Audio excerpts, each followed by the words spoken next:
హెబ్రీలకు రాసిన పత్రిక అపోస్తుడైన పౌలు గారు 6వ అధ్యాయము 10వ వచనం.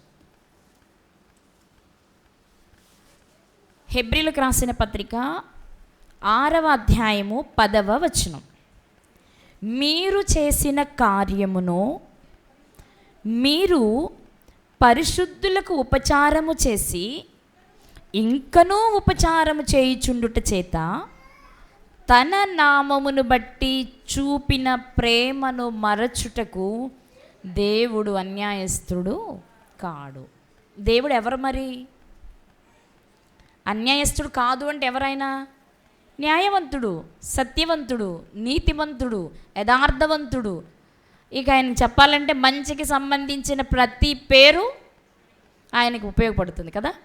దేవుడు అన్యాయస్తుడు కాదు అని చెప్పడానికి ఏ విషయాన్ని వాడుతున్నారు అంటే, మీరు చేసిన కార్యము అంటే మీరు చేసిన పనులు, ఆ పనులలో ముఖ్యమైన పని ఏంటి అంటే మీరు పరిశుద్ధులకు ఉపచారము చేసి ఇంకనూ ఉపచారము చేయుచుండుట చేత. హెబ్రీలకు లేఖ రాస్తూ వాళ్ళతో పౌలు గారు ఏం చెప్తున్నారంటే, మీరు పరిశుద్ధులకు ఉపచారం చేశారనే సంగతి నా దృష్టికి వచ్చింది. అదేదో ఇదివరకు చేయడమే కాదు, ఇప్పుడు కూడా మీరు ఇంకా ఆ పనిలోనే ఉన్నారనే సంగతి నాకు తెలిసింది. అది తెలిసినప్పుడు నేను చాలా సంతోషించాను. నేను సంతోషించడమే కాదు, మీకు ఒక మంచి సంతోషకరమైన మాట చెప్తా. మీరు పరిశుద్ధులకు ఉపచారం చేయడం చేత మీరు సంతోషించే ఒక మాట చెప్తాను, వినండి. అదేంటి అంటే మీరు దేవుని నామమును బట్టి చేస్తున్న ఈ పనికి దేవుడు మెచ్చుకుని మీకు తప్పకుండా ఏదో ఒక బహుమతి ఇస్తారు. ఎందుకంటే మీరు ఉపచారము ఏదో మానవత్వంతో చేసేది మాత్రమే కాదు, పరిశుద్ధులకు ఉపచారం చేస్తున్నారు. మీరు పరిశుద్ధులు అయిన వారందరూ ధనవంతులు అవ్వాలని లేదు. ఇంకా చెప్పాలంటే అసలు అలా ఉండరు. ఎక్కువ శాతం పరిశుద్ధులు ఎలా ఉంటారు? ధనవంతులుగా ఉండడం కంటే పేదవారిగానే ఎక్కువ ఉంటారు. అలాంటి వారి అంటే అనుదిన జీవితంలో వారి శరీర సంబంధమైన అవసరాలు తీర్చడంతో పాటు వారికి ఉన్న కష్టాలు కన్నీళ్లతో మీరు మీ వంతు సహకారాన్ని అందించడం అనేది నన్ను చాలా సంతోషపెడుతుంది. నా పిల్లలు హెబ్రీలతో మాట్లాడుతున్నారు ఆయన. మీరు పరిశుద్ధులకు ఉపచారం చేసిన సంగతి నా చెవిన పడింది, అది నాకు చాలా సంతోషాన్ని ఇచ్చింది. ఇంకో విషయం చెప్పనా, మీరు ఎప్పుడో చేయడమే కాదు ఇంకా ఆ పనిలోనే ఉన్నారని తెలిసింది. ఎంత మంచి ఆలోచన అంటే, చాలామందికి ఉండే ఒక ఆలోచన ఏంటంటే, నేను వాక్యం చెప్పాలి, నేను పాటలు పాడాలి, అంటే అఫీషియల్గా ఉండేవి చేయాలి అనుకుంటారు. పరిచర్య చేసే విషయంలో చాలామంది వెనుకాడుతారు, వెనుకంజ వేస్తారు. ఇస్తర్లు తీయడం అన్నా, ప్లేట్లు కడగడం అన్నా, క్లీన్లు చేయడం అన్నా, ఇలాంటి పనులు పెద్ద ఎవరు ఇష్టపడరు. మరి ఏ పని ఇష్టపడతారు? నేను వాక్యం చెప్తానండి, నేను పాట పాడతానండి, ఈ పిచ్చి పిచ్చి పనులు అయితే నేను చేయలేండి, ఎంగిళ్ళు నేను కడగనండి, నాకు కొంచెం చిరాకు, ఆ మట్టి దుమ్ము తుడవడం నాకు కొంచెం చిరాకు, అవి చేయనండి అంటారు. వాస్తవం చెప్పాలంటే వాక్యం నేర్చుకుంటే ఎవరైనా చెప్పగలుగుతారు, కానీ పరిచర్య చేయడం అనేది చాలా కష్టం. కానీ ఆ పనిని ఎంచుకుని చేస్తామనేది ఎవరైనా సంతోషించే విషయమే. అందుకే పౌలు గారికి చాలా సంతోషం అనిపించింది. మీరు పరిశుద్ధులకు పరిచర్య చేస్తున్నారు, ఉపచారం చేస్తున్నారు, వాళ్ళ అవసరాలు మీరు తీరుస్తున్నారు, ఇంకా తీరుస్తూనే ఉన్నారట. ఈ విషయం వినిపించినప్పుడు నాకు చాలా సంతోషం అనిపించింది. నేనుగా తిరిగి మీకేం చేయలేకపోవచ్చేమో, కానీ నేను మీకు అభయాన్ని ఇస్తాను, ఒక మాట ఇస్తాను. ఏంటో తెలుసా? మీరు చేసే మంచిని చూసిన దేవుడు తప్పకుండా మీకు సహాయం చేస్తాడు. ఈరోజు పరిశుద్ధుల విషయంలో సహాయం చేసే మనం కూడా గుర్తుపెట్టుకోవాల్సింది ఏంటి అంటే, ఒక మంచి పని, దేవుని పని చేసే మంచి మనుషులకు నేను సహాయం చేస్తే దేవుడు నాకు మరొక రూపంలో మరొక విషయంలో తప్పకుండా సహాయం చేస్తారు. ఆ వ్యక్తి చేయాలని నేను లేదు, మనకి మనం సహాయం చేసిన వ్యక్తే మనకి చేయాలని రూలు లేదు. మనం ఒకరికి చేస్తే దేవుడు మరొక రూపంలో మరొకరి ద్వారా మనకి సహాయం చేయొచ్చు. కాబట్టి అలా చేస్తే గనక, మీరు ఆ పని చేస్తే దేవుడు మీకు అన్యాయం చేయడు, గుర్తుపెట్టుకోండి. ఏం చేస్తాడు మరి? అన్యాయం చేయడంటే ఏదో ఒకటి చేస్తారు. ఏదో ఒకటి ఎవరికి కావాలండి? నాకు అలాంటి ప్రతిఫలమే కావాలి అంటే నేను చెప్పలేను. అది పరసంబంధమైనది కావచ్చు, భూ సంబంధమైనది కావచ్చు, కానీ ఏదైనా మరచిపోకుండా చేస్తాడు దేవుడు. అలా చేసిన అలాంటి పరిచర్య లేక అలాంటి ఉపాచారము చేసిన ఒక వ్యక్తి జీవితంలో ఏం జరిగిందో ఈరోజు మనం కొంచెం జ్ఞాపకం చేసుకోవడానికి ప్రయత్నం చేద్దాం. ఆ వ్యక్తి ఎవరు, ఆ వ్యక్తి ఏం చేశాడు అని తెలుసుకోవాలి. తెలుసుకునే ముందు ఒక మాట మనం చూసుకుని ముందుకు వెళ్దాం. హెబ్రీలకు రాసిన పత్రిక 13వ అధ్యాయము. హెబ్రీలకు రాసిన పత్రిక 13వ అధ్యాయము మొదటి వచనాన్ని చదువుకుందాం.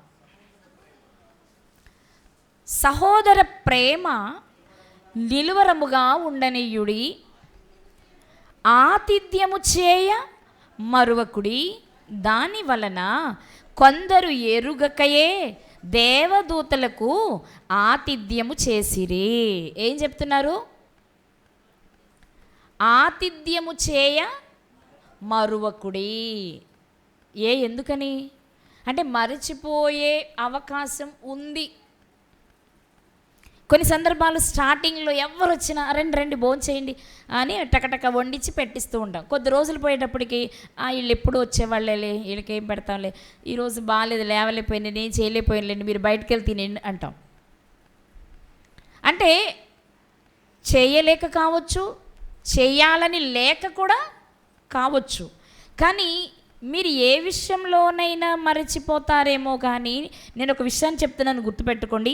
ఆతిథ్యము చేసే విషయంలో మరచిపోవద్దు. ఎందుకు? అదంత ముఖ్యమైందా? దానివల్ల అంత లాభం ఉందంటే ఉంది. ఏంటో తెలుసా? కొంతమంది ఇదివరకు ఆతిథ్యం ఇచ్చారు. ఇచ్చినప్పుడు ఆతిథ్యం ఇవ్వాలి అనే ఇంటెన్షన్తో ఇచ్చారే తప్ప ఏదో ఆశించి చేయలేదు. కానీ వాళ్ళు ఆ ఆతిథ్యం ఇవ్వడం అనేది వారు తెలియకనే ఎవరికి ఇచ్చారో తెలుసా? దేవదూతలకే ఇచ్చారు. దేవదూతలకే ఇవ్వడము అనేది గొప్ప విషయంగా చెప్తున్నారు ఇక్కడ పౌలు గారు. అందుకే మీరు కూడా చెయ్యండి. ఏం చేయాలి? ఆతిథ్యము చెయ్యండి. ఆతిథ్యం అంటే ఏంటి? ఆతిథ్యము అంటే ఏంటి?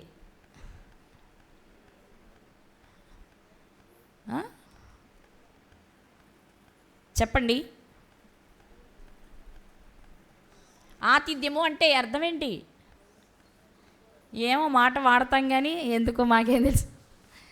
ఆతిథ్యము అంటే అతిథులకు చేసే మర్యాద. అతిథి అంటే మరి అతిథులు అంటే అతిథి అంటే అనుకోకుండా వచ్చేవారు. అనుకొని వస్తే మనం బాగా వినండి, అనుకొని వచ్చే వాళ్ళ కోసం మనం ముందే సిద్ధపరుస్తాం కదా. అమ్మ ఈరోజు నేను మీ ఇంటికి రావాలనుకుంటాను, ఫోన్ చేసి చెప్పారనుకోండి మనకి, అయ్యో పలానా రోజు పలానా ఆవిడ వస్తానంది కాబట్టి చికెన్ తెచ్చి పెడదామా, వాళ్ళకి ఏది ఇష్టం, ఫిష్ ఇష్టమా, లేకపోతే వాళ్ళకి ఏది ఇష్టమో చేసి పెడతాం. వాళ్ళు వస్తారని మనకు తెలుసు, వాళ్ళ కోసం ఏదో ఒకటి చేస్తాం. ఇది ఆతిథ్యం అవ్వదు. ఆతిథ్యం అంటే నువ్వు వాళ్ళ కొరకు చూడవు, అనుకోకుండా వస్తారు తినే టైంకి. అప్పుడు నువ్వేం చేయాలి అంటే నువ్వు మానుకోనైనా వాళ్ళకి నువ్వు పెట్టు. అది కాదంటే కాసేపు కూర్చోబెట్టైనా పెట్టు. అనుకోకుండా వచ్చేవారు అతిథులైతే అతిథుల కోసం నువ్వు చేసేది ఆతిథ్యం.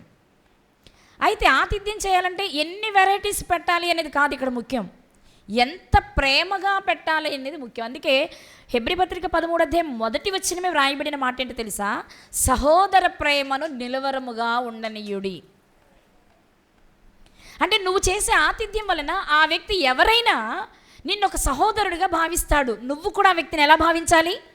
ఒక సహోదరుడిగా భావించి అనుకోకుండా వచ్చిన అతనికి నీకున్న దానిలో ప్రేమగా నువ్వు చేస్తే అప్పుడు సహోదర ప్రేమ నిలుస్తుంది. ఆతిథ్యం ఇవ్వడము అనేది ఇరువురు సహోదరుల మధ్య ప్రేమను నిలబెట్టడానికి ఉపయోగపడాలి అని చెప్తుంది వాక్యం. కానీ మాటలైతే ఎన్ని చెప్తామో, ఆతిథ్యం వచ్చేటప్పటికి లోకల్ సామెత ఉందిగా, మాటలు తీటలు మా ఇంటి దగ్గర, మాపిటికి భోజనం మీ ఇంటి దగ్గర. ఎందుకని? అది మేము చేయలేం, ఖర్చుతో కూడింది, కష్టంతో కూడింది. మాటలకే పెద్ద ఖర్చు లేదు, కష్టమో లేదు, అలవోకగా ఎన్ని గంటలైనా ఈజీగా మాట్లాడేచ్చు. ఆ పని ఏదైనా ఉంటే మా ఇంటి దగ్గర పెట్టుకుందాం, ఖర్చు లేని పని. మరి భోజనం మీ ఇంటి దగ్గర పెట్టుకుందాం. కానీ బైబిల్ చెప్తుంది మాటలు తీటలు మీ ఇంటి దగ్గర, మాపిటికి భోజనం మా ఇంటి దగ్గర అనమంటుంది. అదే కదా ఆతిథ్యము చేయ మరొకడి అంటే అవకాశం వస్తే దాన్ని నువ్వు చేయడానికి సిద్ధంగా ఉండమని చెప్తుంది బైబిల్. అంటే ఇప్పుడు సామెతను ఏం చేయాలి? మనం తిరగేయాలి, అంతేనా? సామెతను ఏం చేయాలి? తిరగేయాలి. ఎలాంటి సందర్భం వస్తే మేము ఇంటికి భోజనానికి వచ్చండి, తప్పకుండా మా ఇంటికే రండి భోజనానికి, నాకున్నదే పెడతా. అంటే భోజనం అనగానే ఆ ఏరియాలో దొరికి అన్ని వెరైటీలు పెడితేనే వస్తాను కాదు. నేను మనపూర్వకంగా, సంతోషంగా, సంతృప్తిగా నీకు పెడతా. దాన్ని తినడానికి నువ్వు సిద్ధంగా ఉండు. మాట చాట్ల అలాంటి ఏ పని మీ ఇంటికి కూడా రమ్మంటావా? కాసేపు వచ్చి మాట్లాడుకుందాలే. భోజనానికి మాత్రం నువ్వు చెప్పండి, భోజనానికి మాత్రం నువ్వు మా ఇంటికే రా అనేలా ఉండాలట క్రైస్తవుడు. అలా ఆతిథ్యం చేసిన వారి విషయంలో మరచిపోలేదు దేవుడు. ముఖ్యంగా చెప్తా, వాళ్ళకి నిత్య జీవం ఇస్తారా లేదా, అది ఏం జరిగింది అనేది మనకు రాయబడలేదు. కానీ ఆతిథ్యం చేసిన వారిని దేవుడు తప్పకుండా జ్ఞాపకం చేసుకొని పరిశుద్ధ గ్రంథంలో రాయించారు. ఈ గ్రంథంలో ఒక మంచి పని చేసిన వారిగా వాళ్ళు గుర్తింపు పొంది నమోదు చేయబడడం కంటే మించింది ఏముంది? చెడు కోసం రాయబడితే మనకు బాధ, అయ్యో చెడుకి నేను ప్రతీకగా నిండిచాను ఏంటి అని బాధపడవచ్చు. కానీ వాళ్ళు ఆతిథ్యం ఇచ్చారు, మంచి పని చేశారు అని వాళ్ళని మెచ్చుకుంటున్నప్పుడు అది ఒక్క సందర్భంలో రాయబడినా కానీ సంతోషించే విషయం కదా, అవునా కదా? అదే దేవుడు చేసే మేలు, అదే ఆయన అన్యాయం చేయకపోవడం. వారు చేసింది చిన్న పనైనా, వారు చేసింది ఒక్క పనైనా, వారు చేసింది ఒక్కసారైనా అది మరచిపోకుండా దేవుడు పరిశుద్ధ గ్రంథంలో రాయించారు. అది దేవుడు వారిని మెచ్చి, వారు చేసిన పరిచర్యకు మెచ్చి దేవుడు వారికి ఇచ్చిన బహుమతి అని మనం అనుకోవచ్చు. అలాంటి వారు ఎవరున్నారు బైబిల్ గ్రంథంలో అంటే మనందరికీ సుపరిచితమైన వ్యక్తులు అబ్రహాము గారు. అసలు వారు ఎరుగకనే దేవదూతలకు ఆతిథ్యం ఇచ్చారన్నమాట వాడబడిందే వాళ్ళ గురించి. ఎవరి గురించి? ఒకటి అబ్రహాము గారు, రెండు లోతు గారు కదా. వారు సొదొమని నాశనం చేయాలి అనుకున్నప్పుడు దేవుడు పంపించిన దేవదూతల్ని మొదటిగా ఆహ్వానించిన వ్యక్తి అబ్రహాము గారు. వాళ్ళెవరో ఆయనకి తెలియదు. ఆయన గుడారం దగ్గర కూర్చొని ఆలోచించుకుంటున్నారు. బయట ఎండవేళ ముగ్గురు మనుషులు వచ్చారు. చూడగానే, ఏ ఊరు నాయనా మీరు, ఎక్కడి నుంచి వస్తున్నారు, ఎక్కడికి వెళ్తున్నారు అని మనమైతే లాజిక్ లాగుతాం. గుమ్మల దగ్గర కూర్చొని, గేట్ దగ్గర కూర్చొని ఇన్ఫర్మేషన్ అడుగుతాం. అంత అడుగుతాం. కానీ మంచినీళ్ళు తాగుతారా, భోజనం చేస్తారని అయితే అడగం. మా అయితే పని మంచినీళ్ళు అడుగుతామేమో కానీ భోజనం గురించి అయితే అడగం. ఎందుకని? అసలు మనం వండుకునేదే గిద్దెడు, ఇంక అందులో వేరే వాళ్ళకి పెడితే మళ్ళీ మనం ఒకరు మిగిలిపోతామని భయం. అందుకని ఇన్ఫర్మేషన్ కావాలంటే మాత్రం పూర్తిగా అడుగుతాం. ఏ ఊరు అంటే మాది ఎక్కడో అనకాపల్లి అన్నాడు అనుకోండి. అనకాపల్లి ఎక్కడండి? ఇటు వైజాగ్ సైడేనా? వైజాగ్ ఎంత దూరం? అనకాపల్లిలో స్టేషన్ ఉందా? అనకాపల్లిలో ఫేమస్ ఇవన్నీ అడుగుతాం తప్ప, అంటే ఉదాహరణకి ఇవన్నీ అడుగుతాం తప్ప అసలు అంత దూరం నుంచి వచ్చారా, భోంచేశారా అండి, మా ఇంట్లో పచ్చడి ఉంది, పెరుగుంది, ఒక ముద్ద తింటారా అని అడగం కదా. కానీ అబ్రహాం గారు చేసిన పని ఏంటి? ఎవరు బాటసారులు వస్తుంటే వాళ్ళు వస్తారని ఆయనకి తెలియదు, అలాని వచ్చిన వాళ్ళు కూడా ఆయనకి తెలియదు. అర్థమైందన్నమాట. వాళ్ళు వస్తారని తెలీదు, వచ్చిన వాళ్ళు ఎవరో కూడా ఆయనకి తెలీదు. కానీ ఎవరో కొత్త వ్యక్తుల్లా ఉన్నారు, మన ఊర్లోకి ఎంటర్ అవుతున్నారు, ఆ వచ్చే వాళ్ళని నేను నా ఇంటికి తీసుకెళ్ళి భోజనం పెట్టాలి. అదేనా చేసింది అబ్రహాం గారు? అదేనా? అదే మనం ఇప్పుడు ఈ రోజుల్లో అనుకో, ఏం వాళ్ళు ఎవరో రౌడీలో, గోండాలో, ఏం తెచ్చి గూఢాచారులు ఏం పిలుస్తాం మన ఇంట్లో కానీ భయపడతాం. కానీ ఆ రోజుల్లో ప్రేమ, ఆప్యాయతలు ఎక్కువ, భయాలు తక్కువ కదా. దొంగతనాలు ఉన్నప్పటికీ అంత భయపడే పరిస్థితులు ఉండేవి కాదు.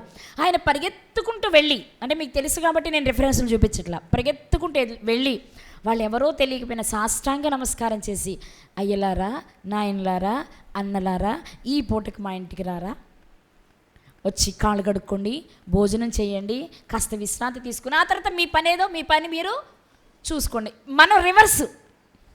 నువ్వే పని మీద వచ్చావు, ఎవరింటికి వెళ్తున్నావు, వాళ్ళకే నీకు సంబంధం ఏంటి, ఇంతకుముందు ఎప్పుడైనా వచ్చావా, ఇలాంటి లాజిక్లు అడుగుతాం. కానీ తిని వెళ్ళండి అనే మాట మనం అను. ఇప్పుడు అబ్రహాం గారు అవేం అడగల. మీరు ఎక్కడ వారు, ఎందుకు వచ్చారు, ఎవరింటికి వెళ్తున్నారు, మళ్ళీ తిరిగి ఎప్పుడు వెళ్తారు, ఇవేం అడగల. మీరు ఎవరైతే నాకెందుకండి, భోజనం సమయంలో వస్తున్నారు, మీరు తిన్నారో లేదో నాకు తెలియదు, కానీ రండి మా ఇంటికి, నేను ఇచ్చే నీళ్ళు తీసుకొని కాళ్ళు కడుక్కోండి, నేను పెట్టే భోజనం చేయండి, కాస్త విశ్రాంతి తీసుకోండి. ఎందుకంటే ఎండలో పడి వచ్చారు మీరు, కాస్త విశ్రాంతి తీసుకోండి. మీ అలసట తీరిన తర్వాత మళ్ళీ మీ దారిని మీరు వెళ్ళిపోండి. మీరు ఎందుకు వచ్చారో నేను అడగను, మీరేం పని నాకు అవసరం లేదు. నా అవసరం ఏంటి అంటే, ఎవరో కొత్త వాళ్ళు ఈ ఊరిలో ప్రవేశించారు, ఆ కొత్త వాళ్ళు మొట్టమొదటిగా నా ఇంటికి వచ్చి భోజనం చేస్తే చాలు. అందుకే ఆ విషయాన్ని దేవుడు అబ్రహాము గారి చరిత్ర అంతా ఆదికాండంలో రాసిన, కీర్తనలో రాసిన, రోమపత్రికలో, గలతీ పత్రికలో ఎక్కడ రాసిన ఆతిథ్యాన్ని గురించిన విషయం హెబ్రీ పత్రికలో మరొకసారి దేవుడు జ్ఞాపకం చేసి రాయించాడు. అతను చేసిన ఆ మంచి పని ఆ రోజు, అది ఎంత మంచి పని అనే విషయం, ఆ మంచి పనిని నువ్వు చేయాలి, నేను చేయాలి అని తెలపడానికి మరొకసారి ఆ విషయాన్ని రాయించారు దేవుడు కదా. ఆతిథ్యము చేయ మరొకడు, అలా చేయడం వలన సహోదర ప్రేమ నిలువరముగా ఉంటుంది. అంతేకాదు, మీరు చేసే ఈ మంచి పని వలన, మీరు చేసే ఈ మంచి పనిని మరిచిపోయే దేవుడు కాదు, ఆ దేవుడు నీకు ఏదో ఒక రూపంలో తిరిగి సహాయం చేస్తారు అని చెప్పారు. ఇంతే, ఇలాగే చేశారు లోతుగారు కూడా. ఈ దేవదూతలే లోతుగారు ఉన్న ఏరియాకి వెళ్ళేటప్పటికి ఆయన కూడా ఏం చేశారు? ఆయన పరిగెత్తుకుంటూ వచ్చారు, సాష్టాంగ నమస్కారం చేశారు. అయ్యలారా మా ఇంటికి వచ్చి విశ్రాంతి తీసుకోండి అన్నారు. నిజంగానే వాళ్ళ ఇంటికి, వద్దు బాబు మాకు వద్దు, మేము పని మీద వచ్చాం, మా పని చూసుకుని, లేదు భోజనం చేయండి ప్లీజ్, ఈ పూటకి రెస్ట్ తీసుకోండి అని చెప్పి బ్రతిమలాడి ఇంటికి తీసుకెళ్ళాడు. వాళ్ళ మీదకి ఆ ఊరి వాళ్ళు అటాక్ చేస్తుంటే కూడా నిలబడి, నా ఇంటికి వచ్చిన అతిథులకు మీరు ఎలాంటి అపకారం చేయడానికి వీలు లేదు, అవసరమైతే పురుషుణ్ణి కూడని 2 కుమార్తెలు నాకున్నారు, వాళ్ళని నేను మీకు ఇచ్చేస్తా, కానీ నా ఇంటికి వచ్చిన అతిథులు మాత్రం మీరు ఏ అపకారము. ఎంత గౌరవం అండి అతిథులంటే. మామూలుగా ఆలోచిద్దాం. మన ఇంటికి వచ్చే అతిథికి మర్యాద చేయడం అంటేనే కష్టం ఈ రోజుల్లో. ఒక పూట అయితే ఓకే, 2 పూటలు కాస్త పర్వాలా, 3వ పూటకి ఇంకెప్పుడు వెళ్తారు? అంతేనా, ఇంకెప్పుడు వెళ్తారు అనుకుంటాం కదా. అలాంటిది అనుకోకుండా వచ్చిన వాళ్ళు మంచిగా తినాలి, ప్రశాంతంగా పడుకోవాలి అని ఆలోచించి, వాళ్ళ ప్రశాంతతకు ఇబ్బంది కలగకుండా ఉండడానికి ఆయన కడుపున పుట్టిన పిల్లల్ని ఇచ్చేస్తాడా, ఆడపిల్లల్ని. అసలు ఏ తండ్రైనా చేస్తాడు ఈ పని? మామూలుగా ఆలోచించి చెప్పండి నాకు. ఆయన కని పెంచి వయసులో ఉన్న తన ఆడపిల్లల్ని తన ఇంటికి వచ్చిన అతిథుల కోసం వాళ్ళని ఇచ్చేస్తాడా? మనమైతే చేస్తామా? బ్రతిమలాడతాం, బాబు అలా చేయొద్దు నాయనా అని. ఇక మన వల్ల కాదండి బాబు, మీ వల్ల నా కుటుంబం ఇబ్బంది పడేటట్టుంది, దయచేసి మీ దారిని మీరు, ఏదో నేను మంచి చేద్దాం అనుకున్నాను, అదేదో నాకు ఇబ్బంది అయినప్పుడు నేనేం చేయలేను, దయచేసి వెళ్ళిపోండి అని చెప్తాను తప్ప, నా ఇంటికి వచ్చిన అతిథులకు ఎలాంటి అపకారం జరగకూడదు, అవసరమైతే నా పిల్లల్ని తీసుకోండి, మీరు ఇష్టం వచ్చినట్టు చేసుకోండి అన్నారంటే అతిథుల పట్ల వారికి ఉన్న గౌరవం ఎంత గొప్పది ఈరోజు మనం ఆలోచించాల్సిన విషయం. అలా చోట్ల మనం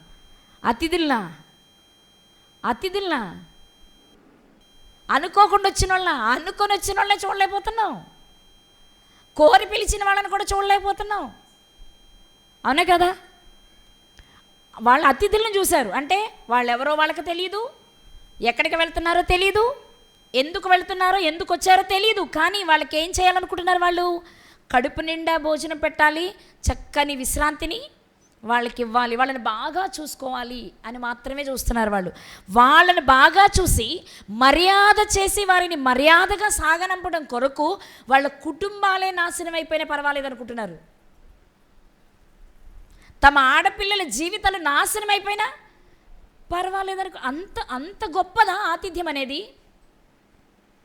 అవును, అంత గొప్పది. ఎందుకంటే క్రొత్త నిబంధనలో యేసుక్రీస్తు వారు చెప్పారు కదా, నా పేరట వచ్చే వారిని చేర్చుకుని గిన్నెడు చన్నీళ్ళు ఇచ్చిన వారి ప్రతిఫలము పోదు. తెలుసా ఈ మాట మీకు? తెలుసా అండి? మత్తయి గారు రాసిన సువార్త చూద్దాం ఒకసారి ఈ మాట. మత్తయి గారు రాసిన సువార్త 10వ అధ్యాయము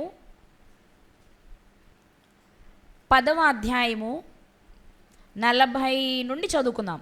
నేను చదువుతాను. మత్తయి గారు రాసిన సువార్త 10వ అధ్యాయము 40 వచనం. మిమ్మును చేర్చుకునివాడు నన్ను చేర్చుకును, నన్ను చేర్చుకునివాడు నన్ను పంపిన వాణిని చేర్చుకును. అంటే నా వైపు చూడాలి అందరూ ఒకసారి.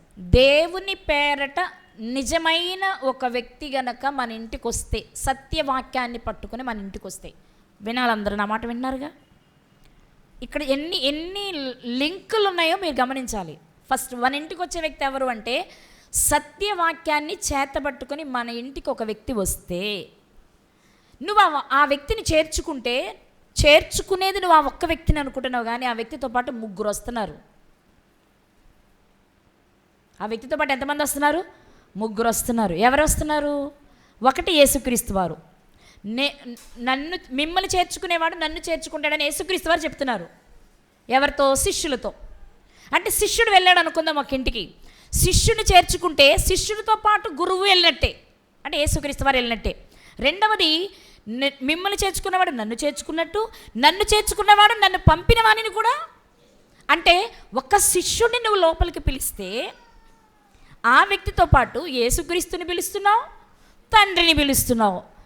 ఇక దీని తర్వాత వచ్చేది పరిశుద్ధాత్మ కాలం. అంటే ఇది ఎప్పటికి ఇంకా పరిశుద్ధాత్మ భూమి మీదకి రాలేదు, కానీ అదే ఇప్పుడైతే ఆయన కూడా మనతో. అంటే సత్యవాక్యాన్ని చేతపట్టి నీ గడప తొక్కే వారెవరైనా ఒకరుంటే వారిని చేర్చుకుంటున్నావు అంటే అతనితో పాటు ముగ్గురిని నీ ఇంటికి చేర్చుకుంటున్నావు. ఆ వ్యక్తికి నువ్వు ఆతిథ్యం ఇచ్చేటప్పుడు, ఆ వ్యక్తికి నువ్వు ఏదైనా మంచి చేసేటప్పుడు ఆ వ్యక్తి కాదు నీకు కనబడాల్సింది. తండ్రి కనిపించాలి, కుమారుడు కనిపించాలి, పరిశుద్ధాత్మ కనిపించాలి. ఆ ముగ్గురిని చూస్తే ఈ వ్యక్తిని చిన్న చూపు చూడలేం. అవునా కదా? అందరు ఇక్కడే ఉన్నారు. ఎలా చూస్తాం అప్పుడు? అమ్మో, దేవుడే నా ఇంటికి వస్తున్నాడే, యేసుక్రీస్తే నా ఇంటికి వస్తున్నాడే, పరిశుద్ధాత్మే నా ఇంటికి వస్తున్నాడే. ఇప్పుడు ఏం చేయాలి? ముగ్గురికి పెట్టేంత పెట్టాలి ఇక్కడ, ముగ్గురిని సంతోషపెట్టేంత పెట్టాలి ఇక్కడ. ముగ్గురిని సంతోషపెట్టంటే 3 కుండలు వండి పెట్టమని కాదు, అంత ప్రేమ నువ్వు వడ్డించేటప్పుడు కనబడాలి. సాక్షాత్తు నేను పరలోకపు తండ్రికి చేస్తున్నా, ఆ మనస్సు నీకు ఎప్పుడైతే వస్తుందో, ఆయనకే చేస్తున్నాననే మనసు నీకు ఎప్పుడు వస్తుందో అది చూసి సంతోషించే దేవుడు కూడా నువ్వు చూపించే ఆ సంపూర్ణమైన ప్రేమను గుర్తించి తప్పకుండా నీకు ప్రతిఫలం. కానీ మనకంత ఎక్కడది, ఇక వస్తాడులే, రోజు వచ్చేవాడికి ఒక 500 ఇస్తే చాలు, వెళ్ళిపోతాడులే, ఆవిడ పెద్దకి తినదలే, ఏముండినా ఓకే. మా గురించి అని కదా, బయట విషయం చెప్తున్నా. వాళ్ళు నీ ఇంటికి వస్తున్నారు అంటే నువ్వేం చేయాలి? సాక్షాత్తు దేవుడే నా ఇంటికి వస్తున్నారు అనే, ఇది మళ్ళీ అన్ని విషయాల్లో కాదు, దొంగ బోధకుల విషయంలో నేను మాట్లాడలేదు సుమా, సత్యవాక్యాన్ని చేతపట్టుకుని వచ్చేవారి విషయంలో నువ్వు తీసుకోవాల్సిన జాగ్రత్త. వాళ్ళు నీకు చనువైన వాళ్ళు కావచ్చు, నీకంటే చిన్నవాళ్ళు కావచ్చు, నీకంటే తక్కువ చదువుకున్న వాళ్ళు కావచ్చు, నీకంటే ఆర్థికంగా స్థితి చిన్నదైనా కావచ్చు, కానీ వాళ్ళు పట్టుకున్నది సత్యవాక్యం కాబట్టి వాళ్ళు నీకంటే చాలా గొప్పోళ్ళు. కానీ మనం అది మర్చిపోతాం ఆ టైంలో. మన అన్నయ్యలే, మన అంకులేలే, మన అక్కయ్యలే, మన మామ్మేలే అని చూస్తున్నామే తప్ప అసలు వాళ్ళు వచ్చిన పరిస్థితి, అంటే వాళ్ళు భౌతికంగా మిగిలిన విషయాలు వచ్చినప్పుడు గురించి నేను మాట్లాడట్లా. వాక్యాన్ని చేతపట్టుకుని నీ ఇంటికి వస్తే మాత్రం నువ్వు చూడాల్సింది ఎవరిని? ఆయనలో చెప్పాలి. ఎవరిని చూడాలి? తండ్రిని, కుమారుణ్ణి, పరిశుద్ధాత్మను కూడా నువ్వు చూడగలిగితే నిజంగా వాళ్ళని అపురూపంగా చూస్తావు. ఈరోజు మనం కూడా ఆలోచించాలి. ఆతిథ్యం ఇవ్వడం అంటే వస్తున్నారని తెలియగానే 10 రకాలు స్పెషల్ చేసేసి పెట్టేసినంతలో ఏముండదు. అది ప్రేమగా లేకపోతే, గుడ్డు కూర వేయండి, అమ్మగారికి వేయండి అంటే ఏం తృప్తి ఉంటుందా? కొంచెం వేసుకోండి, ఇది టేస్ట్ చేయండి, ఇది చాలా బాగుంటుందండి, ఇది మా ఊర్లో ఫేమస్ అండి, మీరు ఒకసారి టేస్ట్ చేయండి అని అంటున్నప్పుడు ఎలా అనిపిస్తుంది? కడుపు నిండిపోయినా ఒక్కొక్క స్పూన్ వేసుకొని అది టేస్ట్ చేయాలి అనిపిస్తుంది. మన కోసం ఎంత కష్టపడి చేశారో అనిపిస్తుంది. అలా కాకుండా ఉన్నట్లు ఏదో ఒకటి వేయండి, ఆమెకేమి ఇష్టం అడిగి వేయండి అంటే, అలా అంటే ఏమనిపిస్తుంది? వాళ్ళు ఏదో చేశారు, 10 రకాలు చేసామా లేదన్నట్టు చేశారు, ఏదో ఒకటి పడేంటి తిన్నట్టుంటాం. అట్లా కాకుండా ప్రేమగా, ఇదిగోండి చూడండి మా ఏరియాలో ఈ కర్రీ చాలా ఫేమస్, ఈ చట్నీ చాలా ఫేమస్ అని చెప్తున్నప్పుడు చాలా ఇష్టంగా తినాలనిపిస్తుంది. ఎందుకు ఇవన్నీ చెప్తున్నాను అంటే, ఎవరైనా దైవజనులను ఇప్పుడున్న అవకాశం మనకి ఏంటంటే, ఆ రోజుల్లో దేవదూతలు భూమి మీదకి వచ్చారు కాబట్టి పని జరగడానికి చేశారు. ఇప్పుడు మనకు అవకాశం లేదు. ఇప్పుడు మనకున్నది ఏంటి? దైవజనులే దేవుని వర్తమానాన్ని తీసుకొని మన దగ్గరకు వచ్చినప్పుడు మనము వాళ్ళల్లో ఎవరిని చూడాలి అంటే, సాక్షాత్తు దేవుణ్ణి చూస్తే చాలా ప్రేమగా చూస్తాం వాళ్ళని. నేను మాట్లాడుతున్నది ఎక్కువ తిండి పెట్టాలి, ఎక్కువ వెరైటీలు పెట్టాలని దానికోసం మాట్లాడట్లా. ఎక్కువ ప్రేమగా చూడాలి. ఆ ప్రేమలో దేవుడు అబ్బా నన్ను ప్రేమించి చేస్తున్నారు కాబట్టి వీళ్ళు చూపించే ప్రేమను నేను మరచిపోకూడదని అనుకుంటారు. మరచిపోకుండా ఉండడానికి ఏదో ఒకటి చేస్తారు. అది యేసుక్రీస్తు వారి విషయంలో ఆయన నేర్పించిందే అనుకుంటున్నాం. మనం తర్వాత కాలంలో చూస్తే చాలామంది ఆ పని చేశారు. ముఖ్యంగా ఆతిథ్య విషయంలో మనం చూసినట్లయితే రోమీలకు రాసిన పత్రిక, అపోస్తలుడైన పౌలు గారు రోమీలకు రాసిన పత్రిక 16వ అధ్యాయం 23వ వచనం. 16వ అధ్యాయము 23వ వచనం.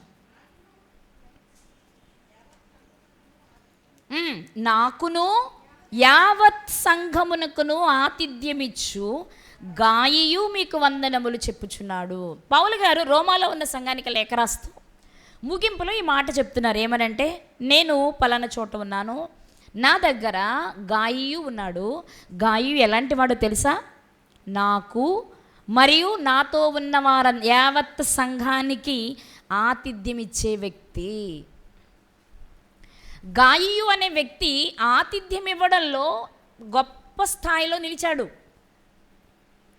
మీరు ఆలోచిస్తే వాక్యం చెప్పేవారికి మాత్రమే కాదు మొదటి స్థానం ఇచ్చింది బైబిల్, పరిచర్య చేసే వాళ్ళ విషయంలో కూడా ఇచ్చింది.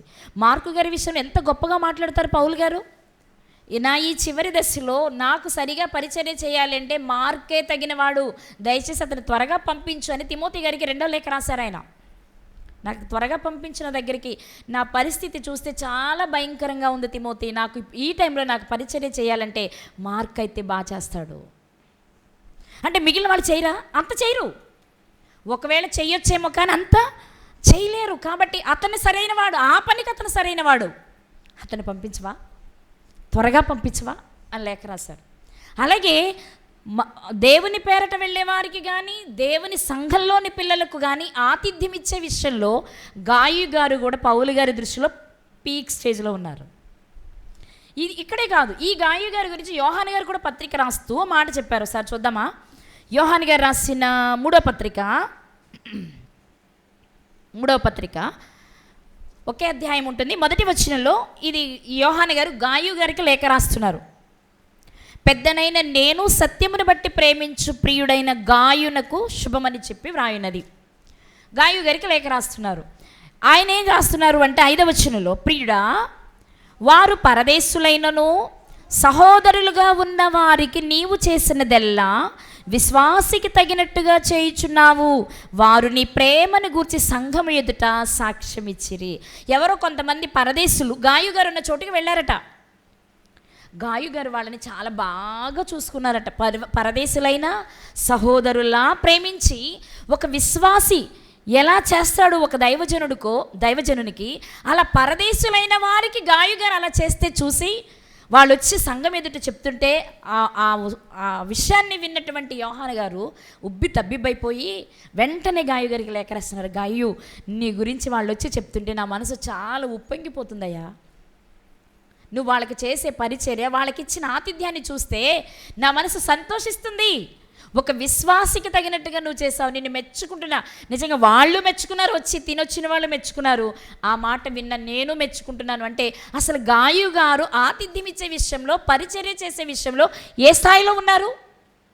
ఆయన వాక్యం చెప్పడానికి పరిగెత్తలేదు, పాటలు పాడడానికి పరిగెత్తలేదు, లేకపోతే ఏ పని చేస్తే పేరు వస్తుంది అని వెతుక్కుని ఆ పని చేసే ప్రయత్నం చేయలా. ఆయన చెయ్యగలిగిందేదో అది మనపూర్వకంగా చేస్తున్నారు. కాబట్టి ఆతిథ్య విషయంలో గాయు గారు ఒక ఉన్నతమైన స్థాయిలో ఉన్నారు అని పౌలు గారు ఇస్తున్న సాక్ష్యాన్ని బట్టి మనం గ్రహించవచ్చు, యోహాను గారు ఇస్తున్న సాక్ష్యాన్ని బట్టి కూడా గ్రహించవచ్చు. ఇక మరొక విషయాన్ని మనం ఆలోచిస్తే, ఇదే రోమీలకు రాసిన పత్రికలో పౌలు గారు మరొక మాట చెప్పారు. రోమీలకు రాసిన పత్రిక 12వ అధ్యాయము 13వ వచనం. రోమీలకు రాసిన పత్రిక 12వ అధ్యాయము 13వ వచనం. పరిశుద్ధుల అవసరములలో పాలు పొందుచు, ఎవరి అవసరాలలో?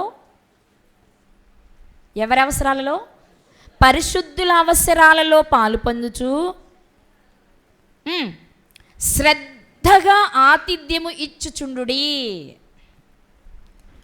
నువ్వు మిగిలిన వాళ్ళ విషయాలలో నువ్వు చేయి చాచినా చాచకపోయినా, సహాయం చేసినా చేయకపోయినా, పరిశుద్ధుల విషయంలో మాత్రం ఒకసారి ఆగి ఆలోచించి సహాయం చేయవా? పరిశుద్ధులు అవసరాలలో ఉంటే నువ్వేం చేయాలి? నీ స్థితి ఏదైనా సరే పరిశుద్ధులు అవసరాలలో ఉన్నప్పుడు నీవు చేయగలిగిన సహాయం తప్పకుండా చెయ్యి. మనం చేసేది ఏమన్నా లేని వాళ్ళు చేసుకోగలరులే కాదు. నీ వంతు నువ్వు చేస్తే పరిశుద్ధులకు నువ్వు సహాయం చేసేందుకు గాను దేవుడు నీకు మరొక రూపంలో ఏదో ఒక సహాయం చేస్తారు. అది నువ్వు గుర్తించాల్సిన విషయం. అందుకే ఇదే రోమాలో ఉన్న సంఘంతో పౌలు గారు మాట్లాడుతూ చెప్తున్న మాట ఏంటి తెలుసా? పరిశుద్ధుల అవసరాలలో పాలు పొందు. పాపుల విచ్చలవిడి జీవితం కోసం కాదు.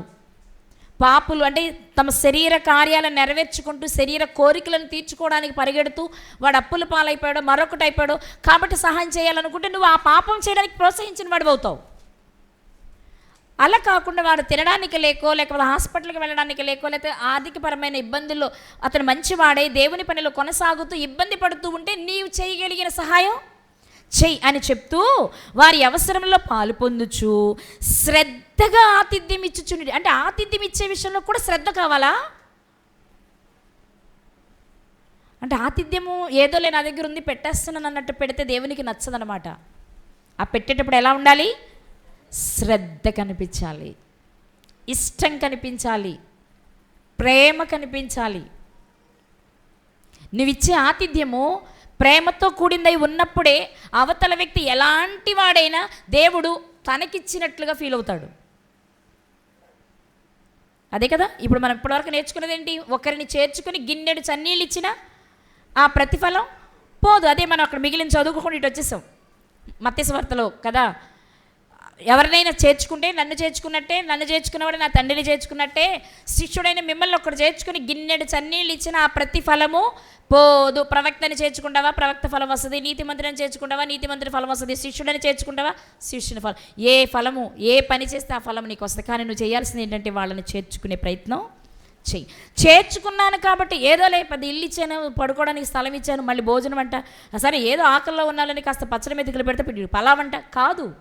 నీకున్న పచ్చడినే పలావులా పెట్టు. ఆ తినేవాడు నేను పచ్చడి తింటున్నాననే ఫీలింగ్ కలగకూడదు. ఏదో అందరి కోసం చేస్తే నాకు ముద్ద పడేసేలే అన్నట్టు చూసావు అంటే అది నువ్వు ప్రేమతో చూసినట్టు కాదు. అర్థమైందా? ప్రేమ అంటే ఏంటి? వాళ్ళకి ఏది అవసరమో నీ స్థితిలో వాళ్ళకి ఏది అవసరమో ఎలా అవసరమో అలా చేస్తే ఓకే, నన్ను గుర్తుపెట్టుకున్నారు, నన్ను ప్రత్యేకంగా చూశారు అనుకుంటా. మీకు తెలుసు కదా నాకు వెల్లుల్లిపాయ పడదు. మా వాళ్ళు వెల్లుల్లిపాయతో చేయాల్సింది ఏదన్నా వస్తే ముందు నాకు తీసి పంపిస్తారు. అప్పుడు నేను భలే హ్యాపీ ఫీల్ అవుతా, అమ్మాయ నన్ను గుర్తుపెట్టుకొని వెల్లుల్లిపాయలు ఎక్కడ. కొన్నిసార్లు మర్చిపోయి వెల్లుల్లిపాయలతో వస్తాయి అంటే నన్ను నీళ్ళు మర్చిపోయారు.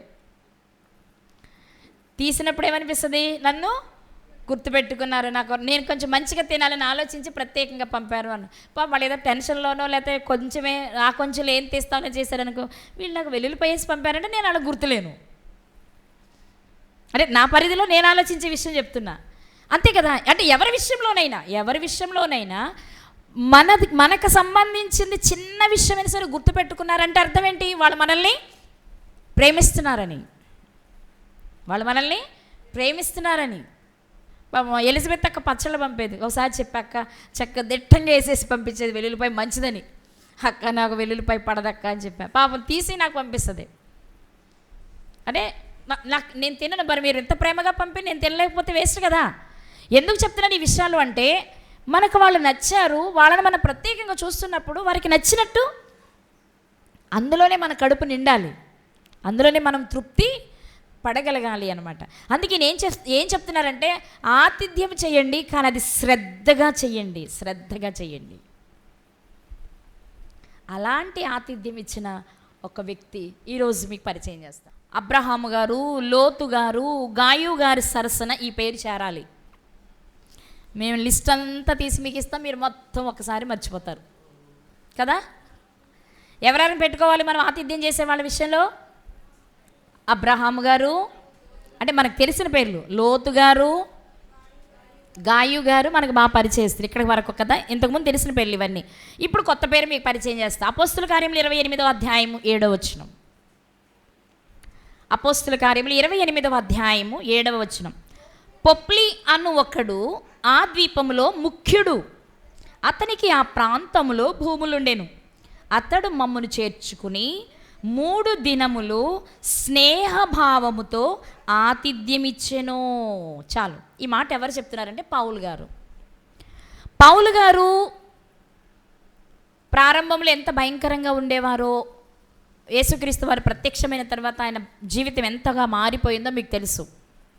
ఆ తర్వాత ఆయన పరిశుద్ధాత్మను పొందుకుని స్వార్థ పరిచర్యను ప్రారంభించిన తర్వాత చాలా ప్రాంతాలు తిరుగుతూ వచ్చారు. కొన్ని ప్రాంతాలలో ఆయనను విశ్వసించారు, కొన్ని ప్రాంతాలలో ఆయన తృణీకరించారు. ఇలా చేస్తూ ఉన్నప్పుడు ఆయన మీద నేరాలు మోపి, లేనిపోని నేరాలు మోపి ఆయనకు శిక్ష విధించాలి అని చాలా ప్రయత్నాలు, కుట్రలు చేశారు. కుట్రలో భాగంగానే ఆయన ఒకసారి అక్కడున్నటువంటి రోమా ఆధ్వర్యంలో ఉన్న పెద్దవాళ్ళైన ఫేలిక్స్ దగ్గరికి వెళ్ళాడు. అక్కడి నుంచి ఫేస్తు దగ్గరికి వెళ్ళాడు. అక్కడి నుంచి అగ్రిప్ప గారి దగ్గరికి వెళ్ళాడు. ఇలా వెళ్ళినప్పుడు లేనిపోని నేరాలు పౌలు గారి మీద మోపుతున్నప్పుడు పౌలు గారు ఏం చేశారంటే, మీరు నిష్కారణంగా నా మీద నేరాలు మోపుతున్నారు, నా మీద మోపే నేరాలన్నిటికీ నేను సంజయ్ ఎక్కడ చెప్తానంటే మీ దగ్గర చెప్పను, నేను రోమా సీజర్ చక్రవర్తి దగ్గరే చెప్పుకుంటా, కైసర్ దగ్గరే చెప్పుకుంటా, నేను అక్కడ తీసుకెళ్ళాలన్నాడు. అంటే మీరు కావాలని నా మీద నిందలు వేస్తున్నారు, కావాలని నాకు శిక్ష విధించాలని మీరు చూస్తున్నారు, కాబట్టి నేను తప్పు చేయలేదనే విషయం నేను చెప్పాలి అంటే నేను మీతో చెప్పను, నేను అక్కడే చెప్తాను అని చెప్పారు. సరే, ఆయనని అక్కడ తీసుకువెళ్ళడానికి ప్రయత్నం చేసి తీసుకొస్తూ ఉండగా, ఓడలో ప్రయాణం చేస్తూ ఉండగా సముద్రంలో తుఫాను రేగింది. 3 రోజుల పాటు చాలా ఇబ్బందులు పడ్డారు. తినడానికి తిండి లేదు, ఓడలో సరుకులన్నీ కింద పడేశారు, నానా రిస్కులు పడ్డారు. అప్పుడు ఆ టైంలో ఏం జరిగింది అంటే, ఆ ప్రయాణంలో ఉండగా ఆయన రోమాకు వెళుతూ ఉన్నప్పుడు, ఆ ప్రయాణంలో రోమాకు వెళుతున్నప్పుడు, ఇది కైసర్ దగ్గర చెప్పుకోవడానికి వెళుతున్న సందర్భంలో వాళ్ళు ఎక్కిన పడవ సముద్ర తుఫాను తీరిపోయిన తర్వాత మెలితే 28వ అధ్యాయం 1వ వచనం కనిపిస్తుంది మనకి. మేము తప్పించుకున్న తర్వాత ఆ ద్వీపం మెలితే అని తెలుసుకుంటే మెలితే అనే ప్రాంతానికి దిగారు. చాలా రిస్కులు పడి, తిండి లేక, తుఫానుతో నిద్ర లేక, అలసిపోయి ఎక్కడ చనిపోతామని ప్రాణం అరిచేతుల్లో పెట్టుకుని అందరూ భయపడిపోతూ ఉంటే దేవుని దూత పౌలు గారితో మాట్లాడినప్పుడు పౌలు గారు ప్రజలందరినీ ధైర్యపరిచి, బలపరిచి ఆ సమీపంలో ఉన్నటువంటి ఒక ద్వీపం దగ్గర దిగారు. ద్వీపం అంటే చుట్టూ నీరుంటుంది, మధ్యలో భూభాగం ఉంటుంది. దాని పేరు మెలితే అంట. అక్కడ దిగినప్పుడు అక్కడ ఏం చేయాలి మనకి ఎవరు తెలియదు. ఆయన ఎవరికి తెలియదు, ఎవరికి ఆయన తెలియదు. కానీ కొత్త ప్రదేశం. ఆ ప్రదేశంలో దిగిన వెంటనే బాగా చలిగా ఉంది, చలిమంట కాసుకుంటూ ఉన్నారు. ఆ చలిమంటలో ఒక పాము వచ్చింది. పాము పట్టుకుందంటే ఈయన మంచోడు కాదనుకున్నారు. కానీ అది అతనికి ఏమి హాని చేయకపోవడం వల్ల వీళ్ళకి కొంచెం నమ్మకం కలిగింది. ఆ సమయంలో పౌలు గారిని చేర్చుకుని పౌలు గారికి స్నేహభావముతో ఆతిథ్యం ఇచ్చిన వ్యక్తే పొప్లి. చాలామంది పేర్లు ఎక్కడో ఒక చోట, ఈయన గురించి ఈ ఒక్క సందర్భంలోనే రాయబడింది.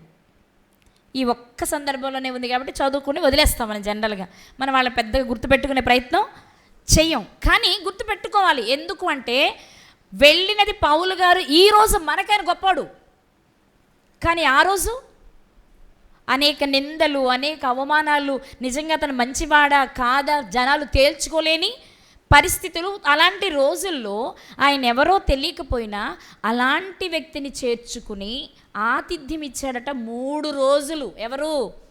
పొప్లి గారు. ఆయన ఎవరు అంటే ఆ ద్వీపంలో చాలా ముఖ్యుడట. ముఖ్యుడైనప్పుడు ఏం చేయాలి? అడ్డమైన వాళ్ళందరికీ భోజనం పెడతా కూర్చుంటాడా?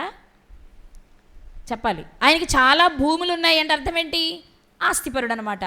బర్నబా గారిలాగా ఆస్తి ఉంది, అధికారం ఉంది. ముఖ్యుడంటే అంతే కదా, అందరిలో ఏదో ప్రత్యేకమైన స్థానం, ఏదో ఒక హోదాను, అధికారము ఉండుంటుంది. ఇప్పుడు అధికారం ఉంది, ఆస్తి ఉంది. ఎవరో బయట నుండి వచ్చిన వ్యక్తికి ఆతిథ్యం ఇవ్వవలసిన అవసరత లేదు. ఒకవేళ ఇచ్చిన ఎలా ఇవ్వచ్చు? సరే ఏదో బాధలు ఉన్నారన్నారుగా, 4 కట్టలు తీసుకెళ్ళాడు, పడేయండి, వండుకొని ఆడే తింటారు ఏదో ఒకటి వేసుకొని అన్నట్టు ఉంటాం. కానీ ఆయన ఎలా చూసారట? ఎలా ఆతిథ్యం ఇచ్చారట? స్నేహం అంటే ఎలా చూస్తుంటారు? ఒక స్నేహితుడు, మనం ఇష్టపడే, మనం ప్రేమించే స్నేహితులు మన ఇంటికి వస్తే ఎలా పెడతామో అలా పెట్టారట ఆయన. ఈరోజు ఫ్రెండ్షిప్ డేనే కదా. ఫ్రెండ్షిప్ డే అంటే మన వాళ్ళు ఎంత హంగామా చేస్తారో బయట సమాజం చూస్తే మనం చెప్పుకోకర్లా. ఇప్పుడు మీరు ఆలోచన చేయండి, స్నేహభావంతో పెట్టడం అంటే మన స్నేహితునికి ఎలా పెడతాం? విసిరేస్తామా? తింటే తినిపోతే పోరంటామా? అరే నీకోసం నువ్వు వస్తున్నావని నేను ఎక్కడి నుంచో రప్పించాను రా, మీ చెల్లికి బాగోపోయిన లేపి మరీ చేయించాను రా, టేస్ట్ అయ్యిరా, మీ చెల్లి ఈ కర్రీ చాలా బాగా చేస్తుందిరా, నువ్వు టేస్ట్ అయ్యి, బాగుందంటేనే తిను, లేకపోతే వదిలేదు, కానీ కనీసం టేస్ట్ అయ్యి, ఎంత రిక్వెస్ట్ చేస్తా, ఎందుకంత బ్రతలాడుతున్నావు? అతనంటే మనకి ప్రేమ కదా. ఎవరో ముక్కు ముఖము తెలియని పౌలు గారు మొట్టమొదటిసారి ఆ ప్రదేశానికి భయంకరమైన పరిస్థితులను తప్పించుకోవడానికి వెళ్తే, ఆ పరిస్థితులలో పౌలు గారితో ఉన్నవారిని ప్రేమతో చేర్చుకుని 3 రోజులు స్నేహభావంతో ఆతిథ్యం ఇచ్చాడట పొప్లి. అంటే అతను చాలా మంచివాడు. అందుకే దేవుడు ఏం చేశాడో తెలుసా? ఏం చేశారు? రాయించారు ఈ గ్రంథంలో. ఒక్క వచనంలో రాస్తే పెద్ద గొప్ప ఏంటి? పుస్తకాలు ఉండాలి అక్కర్లా. అక్కడ అసలు నమోదవ్వడమే గొప్ప విషయం అండి. నమోదవ్వడమే గొప్ప విషయం. ఏ విషయంలో నమోదయ్యాడు ఆయన? దేవుని పని చేసే దైవజనులు ఆపదలో ఉంటే చేర్చుకుని, గిన్నెడు చన్నీళ్ళు కాదు, స్నేహభావముతో వారు కోరింది వడ్డించాడు. అది ఎంత చక్కగా చెప్పారో ఆయన కదా. స్నేహభావముతో మాకు ఆతిథ్యం ఇచ్చాడు. మాకు ఆతిథ్యం ఇచ్చాడని చెప్పొచ్చు, కానీ అతను పెట్టేటప్పుడు, వాళ్ళకు వడ్డించేటప్పుడు, లేదా పనివారి చేత వడ్డింప చేసేటప్పుడు అతని మనస్సును చూశారు పౌలు గారు. ఆ మాట ఎందుకు చెప్పారు? స్నేహభావంతోని. మనస్సు అంటే పౌలు ఏమండి మీరు కొంచెం వేసుకోండి, మళ్ళీ పద్దాకి రావాలంటే మా ఏరియా వస్తారా? మేము మాత్రం పద్దా చేస్తామా? ఒకవేళ మీరు వస్తే మేము ఉంటామా? మేమున్నా మీరు వస్తారా? ఏం జరుగుతుందో తెలియదు కదా, ఈ కొంచెం తినండి. ఎన్ని రోజులైందో మీరు సరైన ఆహారం తిని, చాలా ఇబ్బందులు పడ్డానంటున్నారు సముద్రంలో, ఆ తుఫానుకి ఎంత బాధలు పడ్డారో, ఎన్ని నష్టాలు పడ్డారో, ఎన్ని కష్టాలు పడ్డారో. సరే అవన్నీ మర్చిపోండి, ప్రశాంతంగా ఈ 3 రోజులు నేను ఇచ్చిన ఆతిథ్యాన్ని తీసుకుని హ్యాపీగా తిని సంతోషంగా. ఆ మాటలే ఊరటనిచ్చుంటాయి వాళ్ళకి. మన అనుకున్న వాళ్ళు, ఎంతో తెలుసు అనుకున్న వాళ్ళు, దేవుని పిల్లలు అనుకున్న వాళ్ళేమో నువ్వు మాకొద్దు, మా దగ్గర నుంచి పో అని తరిమేస్తే, ఎవరో తెలియని వ్యక్తి, ఎక్కడో ద్వీపంలో ఉన్న వ్యక్తి వీళ్ళని చూసి చేర్చుకొని ఆతిథ్యం ఇవ్వడమే కాదు, అది స్నేహభావంతో వడ్డిస్తే చూస్తూ మర్చిపోలేదండి దేవుడు. తన నామమును బట్టి చూపిన ప్రేమను మర్చిపోకుండా పొప్లి గారి పేరును అపోస్తుల కార్యం చివరిలోనే సరే ఒక ముక్క తగిలించి ఆయన గురించి రాయించారు. అది ఎవరి జీవితంలోనైనా ఆతిథ్యం అనే కాదు, నీ పరిధిలో నువ్వు చేయగలిగింది ఏదైనా, అది ఎంత చిన్నదైనా నువ్వు చేసేటప్పుడు మనపూర్వకంగా చెయ్యి, ప్రేమతో చెయ్యి, శ్రద్ధతో చెయ్యి. అది తప్పకుండా ఏదో ఒక రూపంలో దేవుడు దానిని 10 మందికి తెలిసేలా చేస్తాడు. 10 మందికి తెలియాలని చేయకు, నా మాట అర్థం చేసుకోండి. 10 మందికి తెలియాలని చెయ్యొద్దు, నువ్వు చెయ్యి, 10 మందికి తెలిసేలా ఆయన చేస్తారు. నువ్వు ఎలా చేయాలి? శ్రద్ధగా, ప్రేమగా, స్నేహంగా. నువ్వు పెట్టేటప్పుడు అది పచ్చడైనా చారైనా ఎలా తినాలి? ఆ సమయంలో అది పంచభక్ష పరమాన్నంగా భావించాలి నువ్వు. ఎందుకంటే వాళ్ళు వడ్డించే ఆ ప్రేమ నీకు అర్థం కావాలి. వడ్డించే ప్రేమ అంటే ఇక బకెట్ పట్టుకొని ఎదురుగా నుంచోవడం అని కాదు, మన మనస్సెరిగి వడ్డించేలా ఉండాలి. కాబట్టి ఈరోజు మనం ఆలోచన చేస్తున్నాం, ఆతిథ్యము చేయ మరచిపోదు. దీనివల్ల ఏం జరుగుద్ది? ప్రేమ వృద్ధి చెందుద్ది. సహోదర ప్రేమ ఏమవుతుంది? అభివృద్ధి చెందుద్ది. సహోదర ప్రేమ కట్ అయిపోదు. అవును కదా, పౌలు గారికి అది గుర్తుండిపోయిందా లేదా? ఆ విషయం గుర్తుందా లేదా? లేకపోతే ఆయన గురించి ప్రత్యేకంగా మళ్ళీ రాయించాలా? ఎందుకు అక్కడ రాయబడింది? దేవుని సంకల్పంలో ఉంది. చేసిన విషయాన్ని పౌలు గారు గుర్తుపెట్టుకున్నారు, మనకి ఈరోజు ఆ విషయాన్ని రాయించారు. ఇప్పుడు మనం పెట్టుకోవాలి ఏమని అంటే, యావత్ సంఘానికి ఆతిథ్యం ఇచ్చిన గాయు ఎంతో, ఆపదలో ఉన్న వీరిని చేర్చుకుని ఆతిథ్యం ఇచ్చిన పొప్లి కూడా అంతే. ఈయన దేవదూతలకు చేయకపోవచ్చు, కానీ దేవుని పేరట వచ్చిన వారికి ఆతిథ్యం ఇచ్చారు. అందుకు గాను ఫలితం ఏం జరిగిందో తెలుసా? వెంటనే పొప్లి గారి తండ్రికి బాగాలేదట. చదువుకుని ముగించుకుందాం. 8వ వచనం. అప్పుడు పొప్లి యొక్క తండ్రి జ్వరము చేత రక్తభేది చేతను బాధపడుచు పండుకొని ఉండెను. పౌలు అతని యొద్దకు వెళ్ళి ప్రార్థన చేసి అతని మీద చేతులుంచి స్వస్థపరిచెను. వెంటనే ఒక మేలు ఏంటది? పొప్లి గారి తండ్రి భయంకరమైన జ్వరంతో బాధపడుతూ ఉంటే పౌలు గారు వెళ్ళి, అరే మాకెంత సహాయం చేసిన మీకు దేవుడు నాకిచ్చిన దానిలో నుండి తప్పకుండా నేను నీకు సహాయం చేస్తా. స్వస్థపరిచే వరం దేవుడు నాకు ఇచ్చారు కాబట్టి దానితో నేను తప్పకుండా ఇప్పుడు మీకు సహాయం చేస్తానన్నారు. పొప్లి గారి తండ్రి జ్వరాన్ని తగ్గిస్తే ఆ ద్వీపంలో ఉన్న చాలామంది రోగులను తీసుకొచ్చేసారట. అందరు వెళ్ళిపోయి, అరే వాళ్ళ నాన్న జ్వరం తగ్గించింది, నీ కాలు నొప్పి కదా, నీ కడుపు నొప్పి కదా, నీకు ఆ నొప్పి కదా, ఈ నొప్పి కదా, వచ్చేయమని ఆ ద్వీపంలో ఉన్న వాళ్ళందరినీ, ద్వీపం అంటే ఒకవేళ ఎక్కడ దూర ప్రాంతంలో జనసంచారానికి దూరంగా వాళ్ళు మాత్రమే ఉన్నటువంటి ఒక రకమైన అనాగరిక ప్రజల్లా అని అనుకోవచ్చు మనం. అలాంటి వారు ఇలాంటి సంఘటన చూడగానే గుంపులుగా అందరూ రాగానే అందరినీ స్వస్థపరిచారట పౌలు గారు. పొప్లి గారు ఒక మంచి పని చేస్తే అది ఆ ద్వీపంలో ఉన్న అందరికీ ఉపయోగపడేలా జరిగింది. అంతేనా? ఈయన ఆహారం పెట్టి ప్రేమగా చూసుకున్నారేమో, ఆయన వాళ్ళ తండ్రినే కాదు ఆ ద్వీపంలో ఉన్న అనేక మంది రోగులను స్వస్థపరచడానికి కారణమైంది. అంటే అదే ముందు చెప్పాం, మనం ఒక విషయంలో మేలు చేస్తే వేరొక రూపంలో మనకి మళ్ళీ ఆ మేలు జరుగుతుంది. కాబట్టి ఈరోజు మనం జ్ఞాపకం చేసుకోవాల్సిన విషయం, ఈ పొప్లి గారి జీవితాన్ని మనం చూస్తే ఆర్థికంగా మంచి స్థితి కలిగిన వాడు, అధికారం కలిగిన వాడు అయినప్పటికీ తన ఇంటికి వచ్చిన, తన గ్రామానికి వచ్చిన, తన దీవికి వచ్చినటువంటి అతిథులను ఆప్యాయంగా చేర్చుకుని స్నేహభావంతో ఆతిథ్యం ఇవ్వడం చేత చరిత్ర పుటల్లో నిలిచిపోయాడు. ఇప్పుడు మనం చేర్చుకోవాలి, అబ్రహాము గారు, లోతు గారు, గాయు గారు మరియు పొప్లి గారు, ఇలాంటి వారు ఇంకెందరు ఉన్నారో చరిత్రలో మనకు తెలియకుండా. కానీ ఈరోజు మనం నేర్చుకోవాలి, మన దగ్గరికి సత్యవాక్యాన్ని పట్టుకొని వచ్చే అతిథులు అనుకోకుండా ఎవరైనా నీ దగ్గరకు వస్తే తప్పకుండా నువ్వేం చేయాలి చెప్పండి, ఏం చేయాలి? ఆతిథ్యం నీ స్థితిలో నువ్వు చెయ్యి, కానీ ఆ చేసేది శ్రద్ధగాను ప్రేమగాను చేస్తే తప్పకుండా ఆ ప్రతిఫలం మనకి మిగులుతుంది. కాబట్టి అలా చేద్దాం, దేవుడిచ్చే ఆశీర్వాదాన్ని పొందుకుందాం. అలాంటి కృప దేవుడు మనందరికీ దయచేయునుగాక. ఆమెన్.